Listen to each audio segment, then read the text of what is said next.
Good morning students. आज हम BSc part first के paper second cell biology and genetics में अल्ट्रा स्ट्रक्चर ऑफ माइटोकॉन्ड्रिया की study करेंगे। माइटोकॉन्ड्रिया की परासंरचना की स्टडी करेंगे। तो माइटोकॉन्ड्रिया की संरचना या परासंरचना को समझने हेतु जैसे अपन ने एक डायग्राम बनाया है, इस डायग्राम को देख करके अपन इसका स्टडी करेंगे। तो इसमें मुख्य रूप से जो इसकी स्टडी करनी है, जो संरचना की, वो 3 भागों में डिवाइड करके स्टडी करनी है। जैसे मेम्ब्रेन, क्रेस्टी, मैट्रिक्स। तो उसमें सबसे पहले जैसे अपन बात करें मेम्ब्रेन की, तो माइटोकॉन्ड्रिया जैसे कि आपने पूर्व में पढ़ा होगा, माइटोकॉन्ड्रिया जो होता है डबल मेम्ब्रेन बाउंड होता है, मतलब दोहरी कला से आबद्ध कोशिकाएं है। मतलब इस पर दोहरी झिल्ली पाई जाती हैं, जिसमें एक जो होगी वो कौन सी होगी, आउटर मेम्ब्रेन। जैसे ये वाली जो है वो कौन सी, आउटर मेम्ब्रेन। दूसरी जो होगी वो कौन सी होगी, इनर मेम्ब्रेन। Inner membrane. अब थोड़ा सा इनके बारे में जैसे जानने का प्रयास करेंगे कि जो मेम्ब्रेन है, पहले सिंपल बात, जो मेम्ब्रेन जैसे अपन ने जहाँ पर प्लाज्मा मेम्ब्रेन की जो अल्ट्रा स्ट्रक्चर पढ़ी है पुराने वीडियो में, तो उसके अकॉर्डिंग ये जो है मेम्ब्रेन, ये एक त्रिस्तरीय संरचना है, ठीक है, जिसमें वही प्रोटीन, लिपिड, प्रोटीन, इस प्रकार की स्ट्रक्चर होती है। और 75 से 100 इसके अंदर इसमें जो इसकी थिकनेस होती है वो लगभग 60 से लेकर के 70 एंगस्ट्रॉम होती है। और ये दोनों में लगभग बराबर होती है, चाहे वो आउटर मेम्ब्रेन हो या फिर इनर मेम्ब्रेन हो, ठीक है। बाकी त्रिस्तरीय संरचना है, ठीक है, वही प्रोटीन, लिपिड, प्रोटीन। सबसे बाहरी जो स्तर होगा वो प्रोटीन का होगा, मध्य स्तर होगा वो लिपिड का होगा, फिर आंतरिक स्तर है वो प्रोटीन का होगा। तो इस प्रकार की संरचना है, और जिसकी जो थिकनेस है वो लगभग 60 से 70 एंगस्ट्रॉम है। बेसिकली जो डिफरेंस है दोनों मेम्ब्रेन्स में, जैसे आउटर मेम्ब्रेन और इनर मेम्ब्रेन में, तो आउटर मेम्ब्रेन जो होती है उसकी जो सरफेस होती है वो क्या होती है, स्मूथ होती है।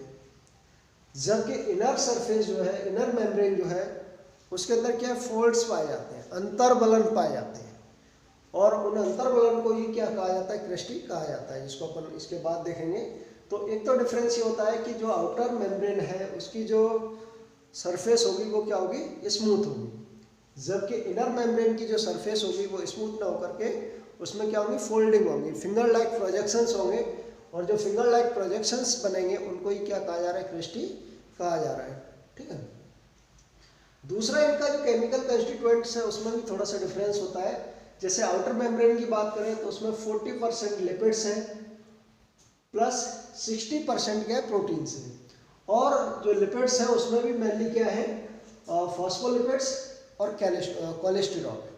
मतलब इसके अंदर क्या है, कार्डियोलिपिन जो होता है वो बहुत कम मात्रा में पाया जाता है, ठीक है।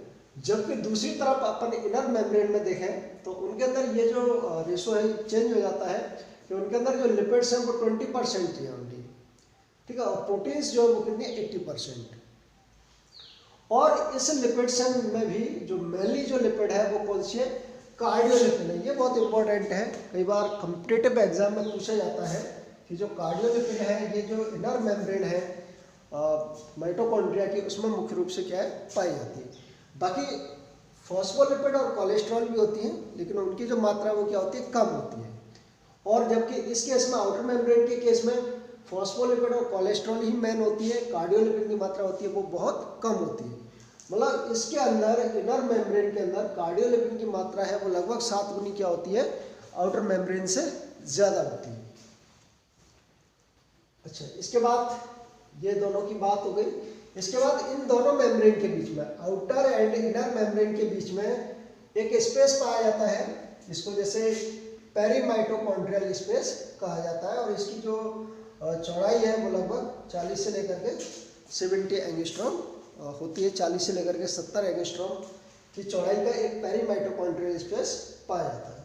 तो ये तो बात हो गई किसकी, मेम्ब्रेन की। इसके बाद नेक्स्ट अपन चले क्रेस्टी।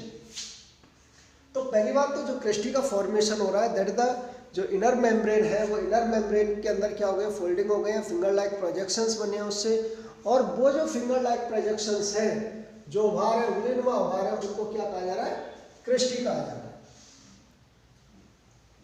अब इसके बाद बात आती है कि क्रिस्टी की जो संरचना है वो डिफरेंट सेल्स में डिफरेंट टाइप्स की हो सकती है।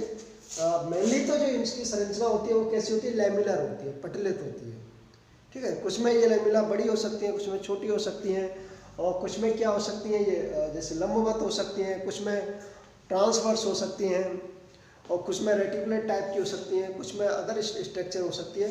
तो ये डिफरेंट सेल्स में क्या डिफरेंट होता है, लेकिन मेनली एनिमल सेल्स की बात करें तो उनमें मेनली जो स्ट्रक्चर होती है उसकी वो कैसी होती है, लैमिलर होती है, ठीक है। इसके बाद जैसे इनकी संख्या की भी बात करें तो इनकी जो संख्या है वो माइटोकॉन्ड्रिया की फंक्शनिंग जो कंडीशन है उस पर डिपेंड करती है।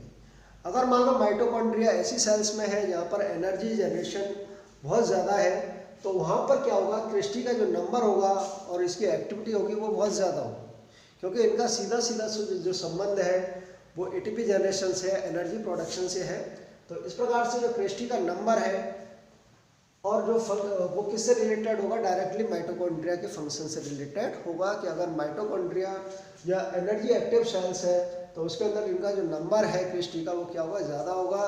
जबकि एनर्जी प्रोडक्शन की दृष्टि से अगर मान लो कोई सेल इनएक्टिव है या कम सक्रिय है तो उसके अंदर इन क्रिस्टी का नंबर क्या होगा, कम होगा, ठीक है।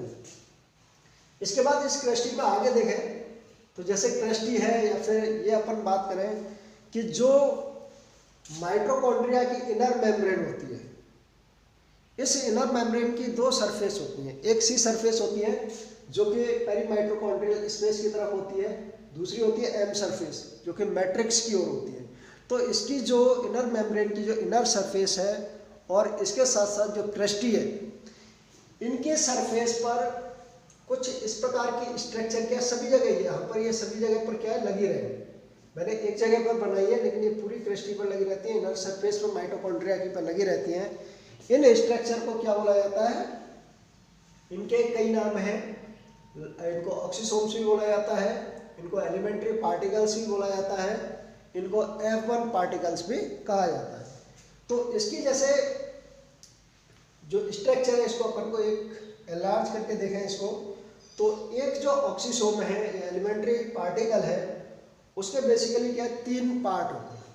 जैसे एक जो है बेस जो कि लिपिड प्रोटीन का बना होता है, और इसमें क्या है जो मतलब रेस्पिरेटरी जो चेन है उससे रिलेटेड एंजाइम्स पाए जाएंगे।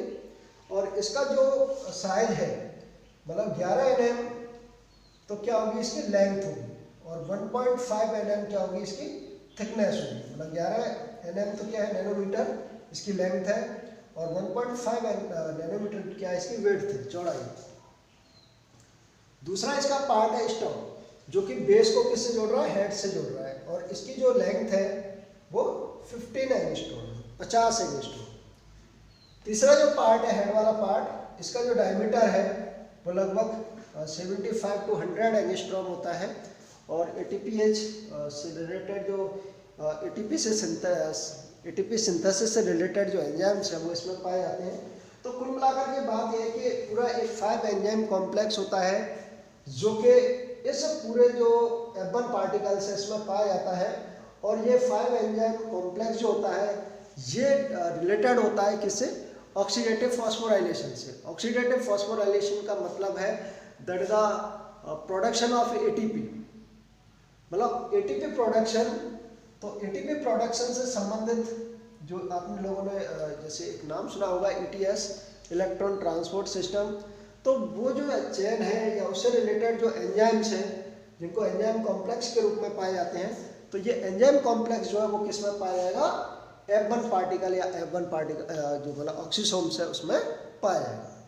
तो इस प्रकार से जो ऑक्सीसोम है या F1 पार्टिकल है ये सीधे सीधे रिलेटेड है किससे, ऑक्सीडेटिव फॉस्फोराइलेशन से, मींस प्रोडक्शन ऑफ एटीपी से, ठीक है।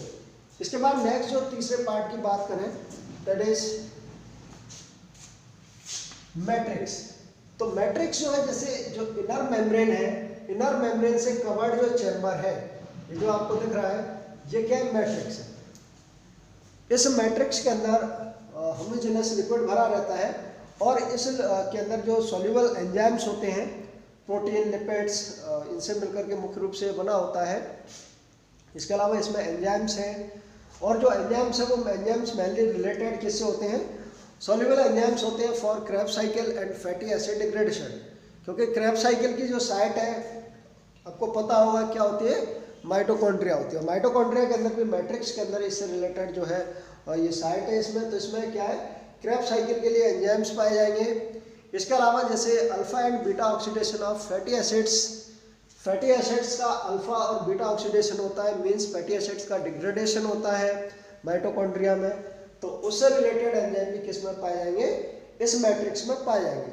इसके साथ साथ मैट्रिक्स के अंदर कुछ और चीजें भी पाई जाती हैं, जैसे आप लोगों को ये दिखाई दे रहा होगा इसके अंदर, जैसे ये डीएनए जो कि कैसा होता है, जो मतलब नॉर्मल डीएनए है उससे डिफरेंट होता है, ये सर्कुलर डीएनए होता है, और जस्ट इसकी कंपेयर कर सकते हैं इसको प्रोकैरियोटिक डीएनए से, ठीक है। इसके अलावा इसके अंदर राइबोसोम्स पाए जाते हैं, और ये राइबोसोम्स यूकैरियोटिक सेल्स के जैसे नहीं होते जनरली, ये जो है ये 70S प्रोकैरियोटिक जो राइबोसोम्स हैं उसके जैसे होते हैं। इसके साथ साथ इसके अंदर जो है आरएनए भी पाया जाता है। तो इस प्रकार से डीएनए, आरएनए, राइबोसोम्स पाए जाते हैं। तो कुल मिलाकर के जो माइटोकॉन्ड्रिया है इसका एक अपना प्रोटीन मशीनरी होती है, और इसीलिए इसको क्या है, सेमी ऑटोनोमस ऑर्गेनल्स भी कहा जाता है, अर्ध स्वायत्त कोशिका। मतलब माइटोकॉन्ड्रिया है, क्लोरोप्लास्ट है, ये सेमी ऑटोनोमस सेल ऑर्गेनल्स होते हैं जिनकी खुद की क्या होती है, प्रोटीन फॉर्मेशन मशीनरी होती है। तो वही चीज़ है कि जो प्रोटीन फॉर्मेशन के लिए जो जरूरी चीज़ें हैं, जैसे राइबोसोम है, आरएनए है, डीएनए है, ठीक है, वो इसके अंदर क्या पाए जाते हैं। इसलिए ये क्या है, सेमी ऑटोनोमस सेल ऑर्गेनल्स माना जाता है। तो इस प्रकार से जो इसकी स्ट्रक्चर है, जो अल्ट्रा स्ट्रक्चर है, उसको अपन समझ सकते हैं कि अल्ट्रा स्ट्रक्चर को मेनली बेसिकली 3 पार्ट्स में अपन इसको डिस्क्राइब कर सकते हैं, जिसमें मेम्ब्रेन्स हैं, क्रिस्टी है, मैट्रिक्स है, ठीक है। उसमें मेम्ब्रेन्स जो है double membrane bound cell organelles है, डबल मेम्ब्रेन पाई जाती है, आउटर मेम्ब्रेन, इनर मेम्ब्रेन, दोनों में बेसिक क्या डिफरेंस होता है वो बता दिया आप लोगों को। उसके बाद क्रिस्टी है, क्रिस्टी इनर मेम्ब्रेन की जो फोल्ड्स होते हैं उनको क्या क्रिस्टी कहा जा रहा है, उनके ऊपर फिर ऑक्सीसोम्स लगे रहते हैं, जिनको एफ1 पार्टिकल्स भी कहा जा रहा है या फिर एलिमेंट्री पार्टिकल्स भी कहा जा रहा है, जो कि ऑक्सीडेटिव फॉस्फोरिलेशन जो है उससे रिलेटेड होते हैं, एटीपी प्रोडक्शन से रिलेटेड होते हैं, उससे रिलेटेड जो एंजाइम कॉम्प्लेक्स है वो इसमें पाए जाते हैं। मैट्रिक्स के अंदर एंजाइम्स पाए जाते हैं, और ये एंजाइम्स रिलेटेड किससे होते हैं, क्रेब्स साइकिल है, और इसके अलावा जैसे फैटी एसिड्स का डिग्रेडेशन है, चाहे वो अल्फा ऑक्सीडेशन हो या बीटा ऑक्सीडेशन हो। इसके अलावा इसके अंदर राइबोसोम्स है, आरएनए, डीएनए है, मतलब इसकी खुद की प्रोटीन सिंथेटिक मशीनरी होती है, इसलिए इसको सेमी ऑटोनोमस सेल ऑर्गेनल्स माना जाता है। तो इस प्रकार से आपको माइटोकॉन्ड्रिया की परासंरचना समझ में आ जानी चाहिए। नेक्स्ट वीडियो में अपन आगे देखेंगे जो भी है, तो ये आपको स्पष्ट हो जानी चाहिए, और लगातार वीडियो देखते रहिए, क्योंकि और हो सके इनको इससे रिलेटेड जैसे आपको होम असाइनमेंट दिया जाता है तो उसको भी अपने कॉपी बना के उसमें करते रहिए। थैंक्स।